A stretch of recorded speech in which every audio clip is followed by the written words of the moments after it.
Hey guys, it's Sid with SVTPerformance.com. We're back with another installment here at National Parts Depot of their massive car collection. I don't know how many sections this video series is going to be, but we're going to go through all this and we're going to pay some attention to some certain special ones. But this one is going to be sort of a big car row. I mean, a big car, I mean, we're starting off with some massive cars. An Oldsmobile Toronado. I don't know if you guys know much about these things. This has a big block, front wheel drive. It's like, so it's everything, all the weight is just right up here. All iron, big block. Got a couple GTOs. I know these are very, very popular. And I like seeing this one with the tri-power setup, 3 2-barrel carbs. We're gonna sort of focus on this side, then we'll come back on this side. We're going to end with something, well, I don't even really want to start talking about it now. It's so weird. I've got to get a closer look at it. But there's a lot of GM stuff on this side. Riviera. I like the old Riviera body style, especially the boat tail style. This is not one. There has to be one in here though. I mean, if you look, all this stuff. But these are pretty cars. They just don't make anything with this kind of styling anymore. A couple Chevelles. T-Birds when they started to get huge. Man, look at this thing. It's Torino? Yep, Torino GT. I'm not really super well versed on these bigger Fords like this, but this thing is super, super clean. Oldsmobile 442 from Demolition Man. Actually, that one was red in the movie. And then we're going to start getting into some Lincolns. And let me tell you, owners of NPD, they love their Lincoln Continentals because they are everywhere of all vintages. But they seem to really like this style when the big 2-door porthole windows got a Cadillac beside it, so you can sort of see the difference between Cadillac and Lincoln of similar years. This one's got a red interior, white top, white vinyl. I am a sucker for these cars. I would like to own one someday. My problem now is storage space. I don't have a 9-acre building to keep my stuff in, and one of these takes up like the space of a Super Duty. So I might have to look for a different Lincoln. Another T-Bird. This was not, in my opinion, the best years of Thunderbird, but still a cool car to have. Mercury Kruger XR7. These things were neat looking cars. And depending on the model year, I actually like the Mercury Cougars better than a Mustang on the earlier stuff. You know, the Mercury, big Mercury, all signed up. And then we're going to get into some couple Lincoln Continentals. I love these cars. This is sort of rare. You didn't usually see grays in these years. This has the forged aluminum wheels. I mean, just super, super sweet cars. Looks like I've got the velour interior on this one. And how much do we cost then? 14,000 bucks on a 76. I almost bought a 76 Lincoln Continental. What state did this thing come out of? West Virginia. Beautiful car. This was 20-something years ago, and I was broke high school graduate / early college student. They only wanted, I think, $3,200 for it, and it had like 35,000 original miles.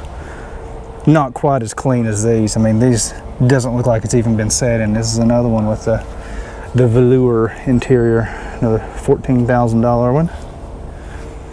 This one. Can you imagine trying to paint the hood on these cars? I mean, this is ridiculous. These are all, of course, 460s, or depending on the year, 400. I like the earlier ones with the 460 big blocks. This is sort of like a, I don't know, almost gold vinyl on this one with matching interior. I like the blue dash and everything on it too. That is sweet. These had like C6 3-speeds. And the forged aluminum wheels were the upgrade. Got a Bentley in here. Seems sort of out of place, but these guys just buy what they like. You know, a newer ZL1 Camaro. And no collection would be complete without a GT500 S197, probably my favorite body style of Mustang. And I'm a big fan of the glass roof on these cars. If I was going to get another one, I would really try to find a glass roof car. Boss 302 is also awesome in this body style, but there's something about S197 I just like better than S550. And I think I'm going to have to pick another one up one of these days. Heading back down, got a Porsche. Not as many Corvettes as you think there would be in the collection. They just seem to go for the bigger Chevrolets. Let's take a look inside this thing. Just looks like this one's been a clean driver.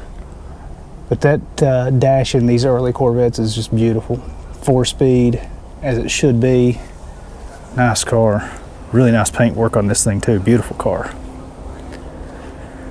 Is that a Cutlass Supreme? Yes, it is. Everybody loves a Cutty. And there's quite a few of those. You got another one, and we get further down, we get some really interesting Oldsmobiles. One of the little styling cues I liked on these later big Lincolns was the way the front lens was, and they incorporated the Lincoln logo. Of course, you got that waterfall grille. Just acres of paint on these cars. And you get a sort of a differentiation between the ones with the porthole windows and the ones with the larger windows in the back. Sunroofs on both these cars. Sweet. Very, very nice cars. And this one, we're getting a little bit, this is a Mercury actually. I think this is probably a Grand Marquis, I'm not sure. You have to even vinyl wrap your headlights. This thing is green on how many different colors of green can I get in something? We're going to get into some Pontiacs down through here. They love their Trans Ams. This is the 100 millionth Ford built.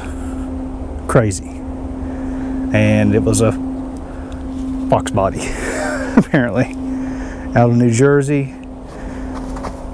So like I've mentioned in other videos, if you guys have missed it, these guys like the whatever millionth model. Ford will do a whole press thing for it. They've got a bunch of them. They got like the 50th, 150th, 300th, millionth, just lots of them. This is a pretty cool, unique Trans Am. If you guys like such things, this one has sort of the stripe delete package on it, but it does have the 400 and a 4-speed, and it's ridiculously low mileage as well. 77 miles on this car. Just a time capsule. A couple more big Lincolns. Red, this one's kind of neat. Got the red dash, red seat belts, and white leather interior. It's a good looking color combination on this actually. It's big, just a great car to cruise in, as long as you can afford the fuel, because it would not be cheap. I like this blue. It's just deep blue. You don't see a ton of that, and of course it has the blue interior as well. Just big cast iron, big block, unless this is a 400, and I don't really know the years well enough to tell you, which engine's in what on stuff like that. But if you're going to get it, get the big block. Big block's the way to go. If you're looking to swap a motor, get a 400 and you can do whatever you want. Coyote with a blower would probably be pretty cool. Hearst Oldsmobile, what year is this thing? 79. Oh, it's got the window sticker in it too. $11,000 car. That's nuts. Base price was $5,800, and you can see the Hearst. It's an automatic, but it does have the Hearst stick and logo there in the console. It's pretty cool there. Oldsmobile Toronado, sort of the same generation. The Fire Am. So the Trans Am sort of turned up aftermarket wise. This car is very slick. NPD has a lot of the unique parts to make a Fire Am in stock. So if you want to recreate your own, or you have one that you need some of the special parts that went into this, because this was a third-party aftermarket deal like Sling or Roush or something like that. Not a ton of those. Daytona 500 pace car, 400 small block in this. I really like the way the silver looks on this car. And speaking of silver, check out these seats. When's the last time you saw silver metallic pleather in anything? I mean, auto designers just don't take risks like this anymore. I think that looks really cool. I like how in the back they even put the little Fire Chicken logo. It's a manual transmission, turned aluminum on the dash, T-top, as you would with these cars. Sweet. Just a beautiful car. You know, everybody always goes for the Smokey and the Bandit style Trans Ams. This one's the 400, so this would be like Smokey 1, I guess. I like the Smokey and the Bandit movies, but I'm definitely not an expert on it. Manual transmission, as you should.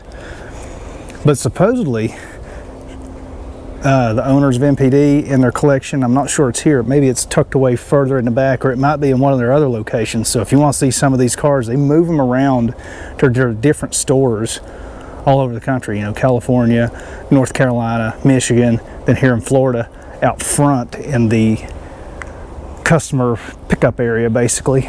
They have cars on display, so you can actually go and see some of these yourself. And supposedly one of them they have, I'm not sure, I think it's in the North Carolina store, they have actual Bandit 1, Burt Reynolds personal Smokey and the Bandit Trans Am, which I think is pretty cool. Another Porsche, another Smokey car, this one with the turbo motor in it, which is not optimum, I don't think. I think that's from Smokey and the Bandit 2, isn't it? You guys can correct me on that. I watched Smokey 1 on repeat, don't really watch the other ones so much. Z28, when's the last time you saw a CJ Jeep this clean? Hey, this thing looks like it just rolled off the showroom floor. And then we start getting into the smaller Lincoln Continentals when they shrunk from the massive boats back here. Your land yachts got a little bit smaller. Another Hurst Olds, 15th anniversary. This is a pretty car. And then check out the shifters on this thing. It's an automatic, but you got plenty of options for how you want to shift it. If you just want to put it in drive, or if you want to do your own slap shifting, you can do it. That's a pretty neat setup. Again, it's one of those things, why are car companies not taking chances on stuff like this anymore and just make something unique and quit making just bubbles? Everybody's driving around in a Jetsons bubble-like car anymore. Another Tornado and another Cadillac, but I want to finish off with this car. I am definitely going to get a closer look at this thing in the future. It looks like just another Lincoln Continental to go with all the other Lincoln Continentals, doesn't it? You know, yes, it's on the newer platform, but there's something that I have never seen in person. Wasn't even sure these were real about this car. And we're going to get a closer look in another video. If you can guess it, put it down in, well, I mean, don't put it in the comment section, because who's going to know if you actually guessed what's special about this thing? But I'm going to show you what's special. Turbo diesel. Who knew they made a diesel Lincoln Continental ever, let alone, you know, these years? Should have like a 5-liter V8, right? Nope. This one apparently has a diesel.